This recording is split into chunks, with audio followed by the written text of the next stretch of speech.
Halo,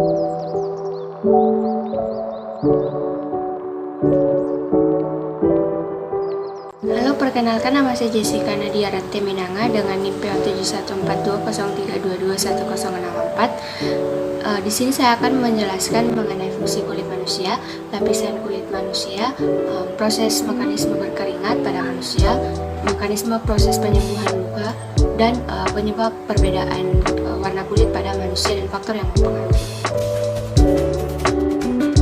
Nah, yang pertama ialah fungsi kulit pada tubuh manusia. Fungsi kulit pada tubuh manusia terbagi menjadi 8 bagian. Yang pertama sebagai pelindung tubuh. Nah, kulit ini dapat melindungi tubuh dari dampak tekanan mekanis, variasi suhu, mikroorganisme, radiasi, dan bahan kimia. Nah, fungsi kedua yaitu sebagai organ regulasi. Nah, kulit ini dapat mengatur beberapa aspek fisiologi dalam tubuh seperti mengatur suhu dan mengatur sirkulasi serta keseimbangan cairan tubuh melalui keringat. Fungsi yang ketiga yaitu sebagai alat ekskresi. Nah, kulit pada tubuh manusia itu dapat mengeluarkan zat-zat yang tidak diperlukan. Adapun beberapa fungsi selanjutnya yaitu sebagai indera peraba, sebagai sintetis vitamin D, sebagai sistem kekebalan tubuh, sebagai penggerak otot, dan sebagai pembentuk pigmen pada tubuh manusia.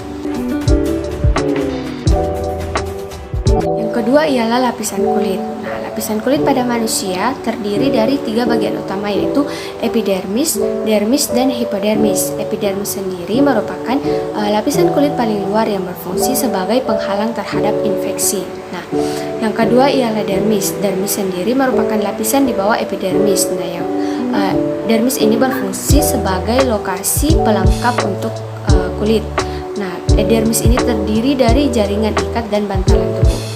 Yang ketiga yaitu hipodermis. Hipodermis ini merupakan lapisan di bawah dermis atau lapisan terdalam. Hipodermis ini sendiri merupakan subkutan lapisan adiposa. Nah, hipodermis ini berfungsi untuk menempelkan kulit ke tulang dan otot yang mendasarinya. Yang ketiga yaitu mekanisme berkeringat pada manusia. Nah, keringat sendiri ialah cairan tubuh yang dikeluarkan manusia ketika suhu tubuh manusia merasa panas. Nah, pengeluaran keringat dalam mengatur suhu tubuh terjadi akibat adanya kerjasama antara kelenjar keringat dan pembuluh darah dengan hipotalamus di otak. Nah, adapun mekanismenya yang pertama yaitu saat rangsangan dengan cuaca panas muncul menyebabkan peningkatan suhu pembuluh darah. Yang kedua, rangsangan tersebut diterima hipotalamus dan memberikan respon dengan mengaktifkan pusat pendinginan di otak.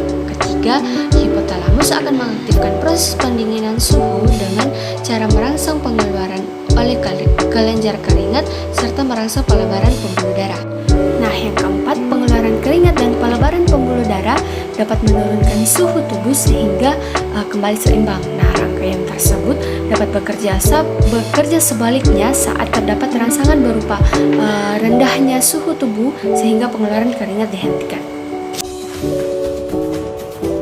Nah, yang keempat yaitu proses penyembuhan luka. Dalam mekanisme proses penyembuhan luka ada 4 proses yang dapat dilalui. Yang pertama yaitu proses penghentian pendarahan atau hemostatis. Nah, dalam proses ini sel-sel darah akan otomatis berkumpul dan membentuk gumpalan darah. Nah, proses yang kedua yaitu peradangan atau inflamasi. Pada proses ini gumpalan darah tadi akan mengeluarkan zat kimia yang dapat menyebabkan peradangan dan menghambat darah untuk keluar.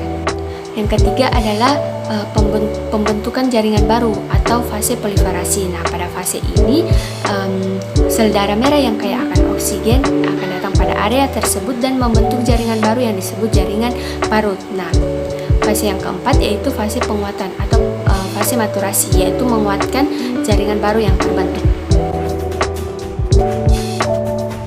Yang kelima ialah penyebab perbedaan kulit pada manusia dan faktor yang mempengaruhi. Nah, ada 2 faktor yang mempengaruhi perbedaan kulitnya pada manusia. Yang pertama yaitu pigmen dan yang kedua yaitu DNA atau genetik. Nah, pada pigmen ini jumlah pigmen akan bertambah ketika terkena sinar ultraviolet. Nah, jika jumlah pigmennya banyak, maka warna kulit akan menjadi gelap. Nah, jika pigmennya sedikit, maka warna kulit akan menjadi lebih terang.